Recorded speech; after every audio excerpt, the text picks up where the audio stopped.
Good afternoon. I hope everyone's well today. Thank you for watching.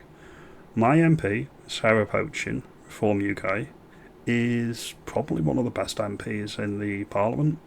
I may be biased because I'm a Reform voter and she's a Reform MP, but she's making all the right moves and she's saying all the right things.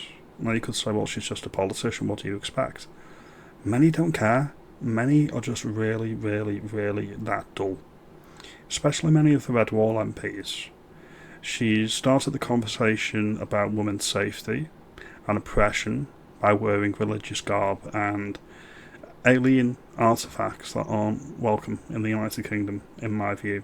If you want to assimilate, you leave that in the Arab nation that you're leaving. Now, she's mentioned this week that she wants to support the armed forces in terms of the political prosecutions that their own government is bringing against them in relation to the Troubles and the terrorists that they've been accused of mistreating. My MP has also been quite vocal about the houses of multiple occupancy that are plaguing the entire United Kingdom, with boat people, dinghy divers, that have no right to be in the United Kingdom. Again, this is just my opinion. But if you want to know why we are politically persecuting our own soldiers, you need to look at this dude, this absolute tosser, Lord Hermer, the Attorney General. He's a legal professional and he's a human rights solicitor or barrister, just like Keir Starmer and just like the London Mayor Sadiq Khan. He argued that Shamina Begum should be back in the UK. He represented the mother of one of the ISIS beetles, represented a terrorist, Abu Zubaydah, or Diash, I don't even care, he's a terrorist, argued against the deportation of Al-Qaeda terrorist Abid Nasser, represented another terrorist, Jerry Adams, acted for Saudi terrorist Mustafa al-Hawasari, an alleged financial facilitator of the 9/11 attacks, and unsuccessfully took the UK to court on behalf of a Sri Lankan asylum seekers coming from the Chagos Islands.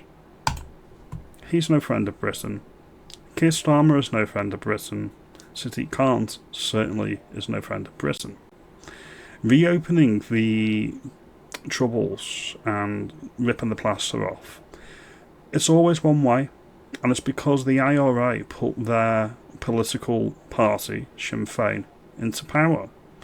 And Labour thinks they can kiss the EU ring by doing this because Ireland, or ERA, is in the EU.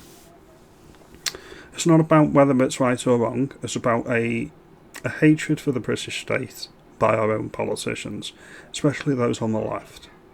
They think that this is going to curry favour with both the Southerners in ERA and the wider European continent. It's not going down well with the British people. I can speak from my own experience. This is a disgusting way to treat your own soldiers, and my MP has got the government's card marked on this particular matter. I'm going to play this little clip now of what she said in the Select Committee in Westminster earlier this week. The treatment of our brave Northern Ireland veterans by this government and previous governments is a national disgrace. I speak from the heart as someone whose father served in Northern Ireland at the height of the Troubles. He was prepared to die to protect every single one of us in this room, either directly or indirectly. We should not be having this debate, Madam Chairman, a debate about honour and patriotism being rewarded with betrayal by our government. The IRA want to rewrite history. They do. They want to paint themselves as victims. They didn't like it that part of their beloved era decided to stay in the United Kingdom. If you want to know why Ireland got partitioned, ask the people that left the United Kingdom, alright? That is the reason there was a partition on the island of Ireland, because the Southerners decided to leave. No more than that. They spat the dummy out, cried like petulant little babies, decided to wear balaclavas like cowards, and bomb people on the mainland, specifically England. This is the thing with the IRA. They always use the phrase English Tories. English Tories, they're the problem. They done it all. Like, no. Scotland's in the United Kingdom. Wales is in the United Kingdom. They always airbrush every other part of the UK out of the picture and focus on the hatred of the English. Now, I've said previously, I've got Irish roots, Welsh roots, English roots. I am British. I'll be British yesterday, today and tomorrow. So it does matter. If you attack one of us, you attack all of us, in my view. It is shameful that the British government is allowing hundreds of our Special Forces veterans to be investigated over incidents that occurred decades ago in Northern Ireland to appease the Irish government. These courageous men should be enjoying their hard-earned retirement, not facing prosecution for defending the British people from IRA terrorists. Yes, they shouldn't be. They are terrorists. They're not political. Well, they were political, but they were terrorists. They're not victims. Never forget that. The same British people who value these soldiers and who are outraged at the unfair and unjust action of this government. Why would a British government of any political leaning include this commitment in their manifesto? Because they hate Britain. They see themselves as globalists. They are just as comfortable in Madrid or Casablanca or Sydney. They've got no particular affinity for Britain or England, and they hate the British people. Me personally, I am British, and I would feel not at home anywhere but in the British Isles. And yes, I do include the Republic of Ireland.